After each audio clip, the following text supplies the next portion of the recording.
بنی اسرائیل کا وہ عبادت گزار شخص قریب 80 سال تک عبادت کیا اور باہر نہیں نکلا. شہر میں سب سے زیادہ مقبول، ہر ایک اس کے پاس دعائیں کرانے کے لیے آتے تھے. اتفاق سے اس گاؤں میں ایک گھر کے 4 بھائی تھے، وہ تجارت پر جا رہے تھے. ان کی تنہا بہن تھی گھر پر. چاروں نے سوچا ہم تجارت پر جا رہے ہیں، اپنی بہن کہاں چھوڑیں. تو چاروں نے کئی لوگوں سے مشورہ کیا اور بزرگوں سے بات چیت ہوئی تو کہا کہ وہ عابد جو شب زندہ دار ہیں، رات بھر عبادت کرتے ہیں، ان کی نگرانی میں چھوڑ کر، ان کی کفالت میں چھوڑ کر چلے جاتے.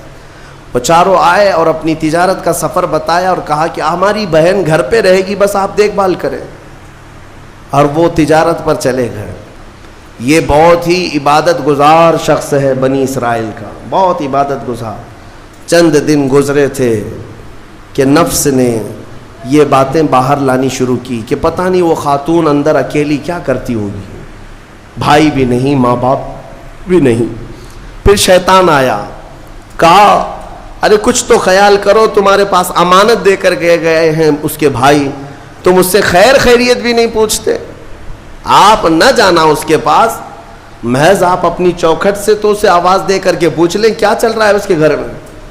تو اس عابد نے اپنے سوما کی چوکھٹ پر آ کر اس خاتون کو آواز دی. وہ خاتون اپنے گھر کے باہر آئی، چوکھٹ پر وہ کھڑی رہی. پوچھا کیسی چل رہی ہے، خیریت ہے، طبیعت اچھی ہے. بات چیت ہوئی، اس کے بعد چلے گئے.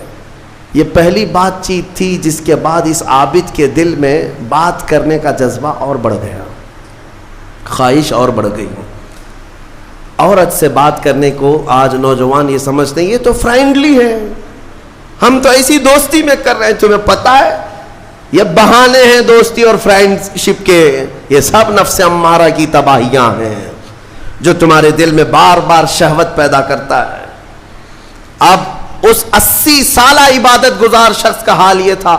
دوسرے دن صبح پھر سے باہر چوکھٹ پہ آیا، اس خاتون کو بلایا بات چیت کے لیے. وہ پھر بات چیت کرنے لگی، ادھر سے بھی بات ادھر سے بھی بات. چند دن گزرے کہ اب گھنٹوں بات ہونے لگی، خیر خیریت چھوڑو، گھنٹوں بات ہونے لگی. عبادت میں بھی فرق پڑ گیا. ایک خاتون کی طرف، ایک عورت کی طرف دل کا میلان بڑھتا چلا گیا. یہ نفس ہے، نفس ہے. جہاں پیٹرول ہو اور پھر آگ ہو، ایسا نہیں ہو سکتا کہ دونوں میں ایک بھی ادھر سے ادھر ہو جائے تو آگ نہیں لگے گی، بھڑکے گی نہیں. میرے عزیزو، اس کے بعد کئی دن ایسے ہونے کے بعد شیطان ایک بزرگ کی شکل میں آ کر اس عابد سے کہا کیا کھڑے کھڑے بات کرتے ہو، اس کے گھر جاؤ، بیٹھو، تسلی دو اس کو. یہ عابد اپنے سوما سے 80 سال بعد باہر نکلا تھا اور اس خاتون کے گھر گئے اور کھانا پینا ساتھ ہوتے ہوتے یہ نوبت یہاں آئی کہ زنا کر لیا. 80 سالہ عبادت گزار شخص زنا جیسی نحوست میں مبتلا ہو گیا، منہ کالا کر لیا. اب اس کے بعد اپنے سوما واپس آیا. اس کو تو ایسا لگا کہ میں تو مزے میں ہوں، بھائی بھی نہیں ہے اس کے، کوئی نہیں ہے. لیکن اس عورت کا حمل ٹھہرا، وہ حاملہ ہو گئی. اب اس کو ڈر لگا کہ اس کا حمل ہو گیا، کیا کیا جائے. نفس بھڑکاتا رہا، شیطان بھی ساتھ دیتا رہا. شیطان آیا اور اس نے کہا کہ ایک کام کرو، اس کا گلا گھونٹ کر مار ڈالو ورنہ تمہاری بدنامی ہوگی. یہ عابد اس کے گھر گیا، رات کو اس کے ساتھ تنہائی پا کر کے اس کا گلا گھونٹ دیا اور عورت کو ختم کر دیا. قتل دوسرا گناہ. اور اس کے بعد اسی گھر میں گڑھا کھود کر کے دفن کیا. چوری کو چھپانا پھر سے گناہ. زمین کو صاف کر دیا. واپس اپنی عبادت گاہ میں آیا. جب وہ بھائی اس کی تجارت سے واپس آئے، پوچھا ہماری بہن کہاں ہے. تو یہ رونے دھونے لگا. کہا تمہاری بہن بڑی بیمار ہو گئی تھی، علاج کرایا، نہیں بچ سکی، انتقال ہو گیا، قبرستان میں میں نے دفن کروا دیا. اور جھوٹ موٹ ایک قبر کے پاس لے گیا اور کہا یہ تمہاری بہن کی قبر ہے. بھائی روتے رہے، اپنی تنہا اکلوتی بہن کو یاد کر کے واپس آئے. بات یوں ہی گزر گئی، لیکن نفس کی تباہ کاریاں چھپتی نہیں ہیں. یہ کالے کرتوت کبھی پوشیدہ نہیں رہتے. پھر ابلیس ان 4 بھائیوں کے پاس گیا اور کہا تمہیں پتہ ہے تمہاری بہن کہاں ہے. کہا وہ تو انتقال ہو گئی، اللہ کو پیاری ہو گئی۔ کون کہا؟ کہا اس عابد نے کہا وہ جھوٹ بولتا ہے، اس نے تمہاری بہن کے ساتھ منہ کالا کیا، زنا کیا اور گلا گھونٹ کر مارا اور اسی گھر کے اندر دفن کیا ہے، کھود کر دیکھ لو۔ ابلیس نے ان بھائیوں کو سب بتایا، اور جب ان بھائیوں نے زمین کھودی تو لاش سڑی گلی موجود تھی۔ اللہ اکبر! اب زمین کے پیروں کے نیچے زمین کھسک گئی۔ کیا اللہ والا ایسا بھی کر سکتا ہے؟ اتنا عبادت گزار۔ پھر لوگوں کو جمع کیا گیا، سبوں نے دیکھا تو اس کے بعد غصے میں سارے لوگ بپھر گئے اور سب کے سب ٹوٹ پڑے اس صومعہ پر، اور اسے کھینچ کر کے باہر لایا گیا اور اس سے پوچھا گیا۔ اخیر میں مار توڑ کے بعد اس نے اقرار کر لیا کہ ہاں میں نفس کے دھوکے میں آ گیا تھا، مجھ سے یہ گناہ ہو گیا ہے، غلطی ہو گئی ہے۔ ساری قوم نے مل کر اس کا چہرہ کالا کیا اور اس کو پھانسی پر چڑھایا۔ جب پھانسی پر لٹکانا تھا، دنیا تماشا دیکھ رہی تھی، بچے تالیاں بجا رہے تھے، لوگ پتھر پھینک رہے تھے، لیکن اس وقت بھی سامنے شیطان آیا اور اس کا نفس بھی تھا، یہی نفس امارہ ہے۔ دونوں نے مل کر کے کہا کہ اے عابد، اب بھی تیری حفاظت ہو سکتی ہے، بچ جائے گا تو، اس پوری بلا سے تجھے ہم نکال لیں گے۔ اس نے پوچھا کیسے؟ کہا دیکھ تو جتنی عبادت خدا کی کیا 80 سال، اس خدا نے تجھے کچھ نہیں رکھا، اس حالت تک لے آیا، کاش تو ہماری عبادت کر لیتا، ہمیں خدا مان لیتا تو چٹکی میں تجھے نکال لیتے۔